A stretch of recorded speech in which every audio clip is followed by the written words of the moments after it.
Country vets, they don't have it easy. All the other chickens, they don't like me. But these Georgia docs have each other's backs. I'm gonna need you to stand by for this one, bro. All right, got you. They share the load. Let me help you out, boss.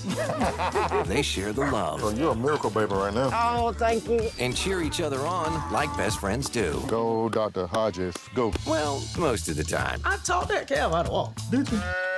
So that's why it's doing like this? Roll the tails back. Critter fixers. Hello, Jeff. How are you? I'm doing great. Bernard, Terrence, Jeff in Las Vegas. So great to speak to you both this morning. We're happy to be here. Yes, we are. Kind of wish we was in Las Vegas with you, but this works. Well, by the end of this interview, we'll make arrangements. We need you. Let's do it. Well, Bernard, what can we expect for season 2? Anything normal happening finally? Probably not. You're going to see some amazing things. A case that jumps out of me, and I can remember the dog's name, was Shay. Shay was this beautiful dog, came in with the mangled jaw. I mean, when I walked in the exam room and looked, I mean, its jaw was literally hanging almost to the floor. And, I didn't have anything to suture, so, but I wasn't going to give up. I mean, we're about 2 hours from the nearest specialist, so we've had to become our closest, our own specialist, because, we don't have a specialist down the street. So with Shay, I went to surgery, and unfortunately, like my thought, the surgery failed. I mean, when I put it together, it was too much dead tissue in it. And so we had to think out the box. What could we do? So, I had done some other things and readings. So I was like, let's try some tilapia skin. Tilapia skin is elastic. It has medicinal properties. So we went to surgery. We put it back together. We use the tilapia skin as a bandage and inhaled. And today, Shay is walking around with a full jaw. You can't even tell anything has happened. So, we're always doing things out the box down in Critter Fixers. That's awesome. And Terrence, during the pandemic, has pet anxiety, was it on the rise during the pandemic? There's no doubt. The anxiety has been on the rise. The great thing is, during the pandemic, one of the good things is that we were home with our pets and we got an opportunity to spend a lot more time with them. The bad side of that is it created a lot of anxiety now that we're heading back out to work and we're gone for longer periods of time. So there are definitely things that we advise that you can try to do, and one of the things is it's going to fall into two realms here, either behavior or drugs. Behavior-wise, we can do small things like, rather than going for an extended period of time, pick your keys up, walk around the house, put your keys down, sit down. Next, the next day or two, you may pick your keys up, walk around the house, maybe, go down the street, come back for a shorter period of time. And we're trying to recondition the dog to understand that you will be leaving the house and you'll be gone for certain periods of time. Now, a lot of times, these behavior modifications work alone. Sometimes they don't. Sometimes we have to go to other medication, which are some of these behavior drugs that we have. Yeah, I mean, during the pandemic, I prescribed way more puppy Prozac than I ever thought I'd ever prescribe, Definitely you want to do the things that Dr. Ferguson was talking about, some of the behavior enhancements, but sometimes when the dog is tearing up all the blinds and eating through all the sheetrock trying to get to the owner, and it just can't control it, sometimes you got to resort to a little medicinal help. And, we do have some medicines like Prozac and clomipramine that kind of calms the dog down and just take off the edge. Well, summer is coming, and especially in Las Vegas, we have triple-digit heat, numbers coming up. Is there any tips to keep pets safe and cool this summer?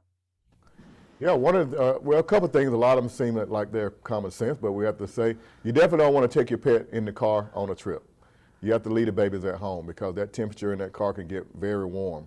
Another thing, even walking your dogs a lot of time on the concrete or pavement, it gets real warm. And we've seen a lot of dogs come in during the summer that their pads have been burned. So we definitely don't want to do that.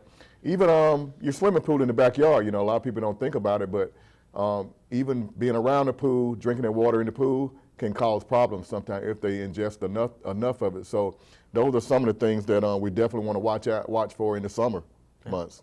Definitely, for sure.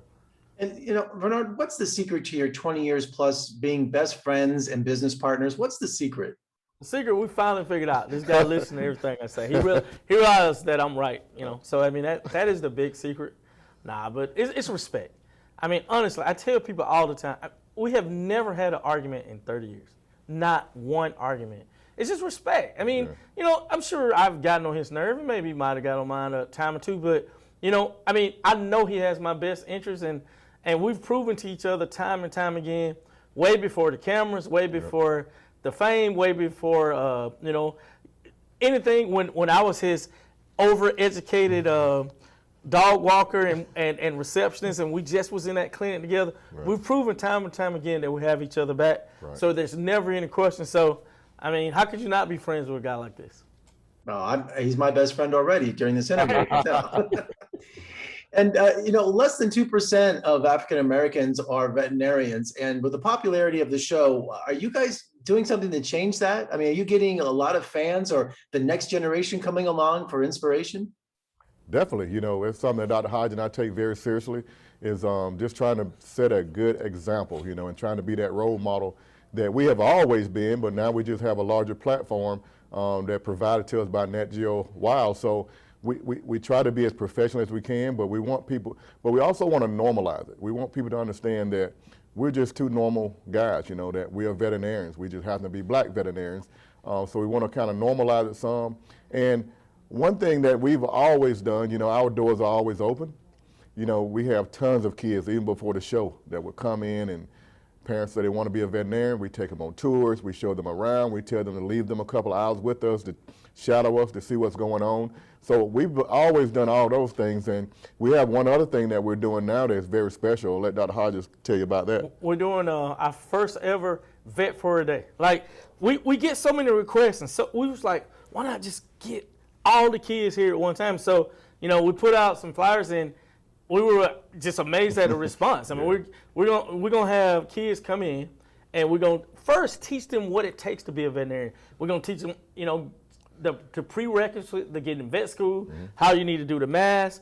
You know, we're gonna have college recruiters come and just kind of explain these different things. And this is kids from 12, you know, to 15. So it's early, so they kind of can get the gist, and then they're gonna get to come to the clinic and watch us learn how to restrain, do some ultrasounds, and even glove in for some surgery. So the big thing is, we want these kids to come in and see us, and we're gonna broadcast this thing live. So we're very, you know, happy with this, and we're looking forward to it. Yes. Well, congratulations, gentlemen, on season 2. And are the custom overalls back? Because you guys have a great sense of style, too. Yes, we'll have they're them, back. for sure. They will be back. Thank you. Thank you so much. And come visit us in Las Vegas. We'd love to have you. All right. Thank you.